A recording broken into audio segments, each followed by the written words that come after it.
Fail to plan, plan to fail. Seems a bit harsh, but it is inevitably a true statement for many things in life. And if we are going to be successful in our weight loss journey, which is what many of you are after right now, and what others of you will be um, looking for looking for during other periods of your journey, well, we have to create awareness first of all of some of the habits that got us to where we are now, and then create the healthier habits that are going to get us to where we want to go from here. In terms of not necessarily a better version of ourselves, but a healthier version of ourselves. And one of those helpful habits, one of the biggest and habits that I think, and most important habits that I think you can establish, is meal prepping. Now, I know it can feel a bit cumbersome to most when we first start down this road of meal prepping, because we're so used to uh, being on the go and just picking things up without much intention other than just to tame that hunger rather than actual nutrition needs. But eventually these empty calories, which most of us are finding ourselves eating because they're convenience foods or fast food, can be a big problem, leading to overconsumption of food, putting us into that calorie surplus, leading to weight gain.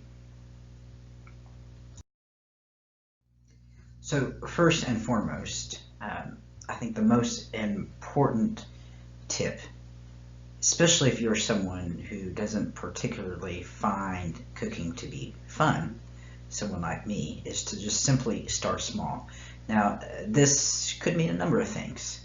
It could mean starting with just prepping lunches and snacks, or the meals you will need to be prepared for while at work, rather than every single meal for the day.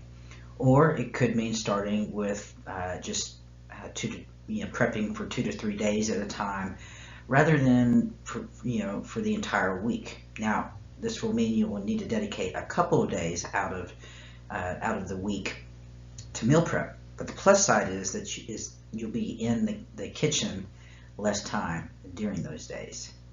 Or this might mean, if you're trying to increase veggies in your diet, it might mean just starting with frozen veggies instead of prepping fresh veggies. Now, there's nothing wrong with this. This is actually one of my staples, and one of my go-tos is the frozen veggies, just because they're simpler to prepare and take less time.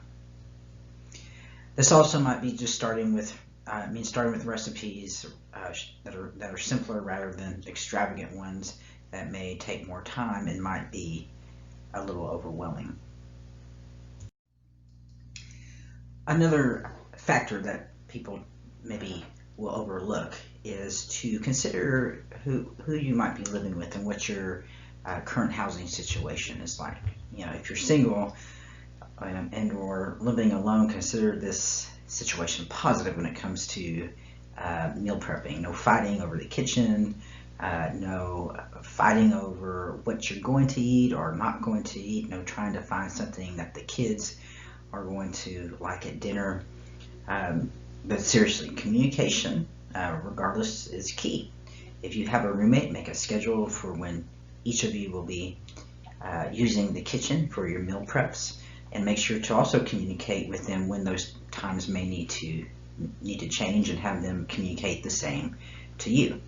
If you have a spouse, make sure you get them on board with your new goals, and be honest with them on how they can support you in this with the food that is being prepped and bought each week.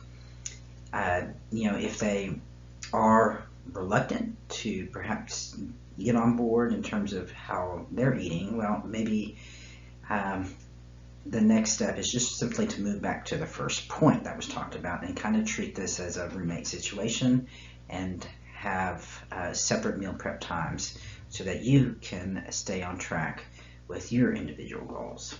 And if you have kids, well, this is an opportunity, I think, to actually educate them on what healthy meals look like. even get them involved so that they are more invested in what's going into their bodies.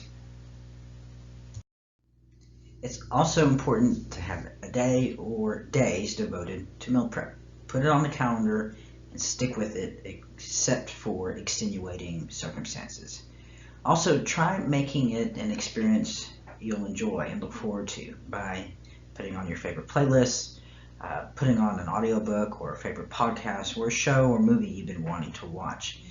If you have kids, get them in on the action. This can teach them some valuable life skills. So there are many more meal prep hacks to share, many more points to share on this topic, but in order to keep this short and digestible, I will be back later to share more tips. So thanks for watching. If you found this information helpful, please make sure to share it with others. And until next time, keep empowering yourself and our movement through healthier bodies and healthier minds.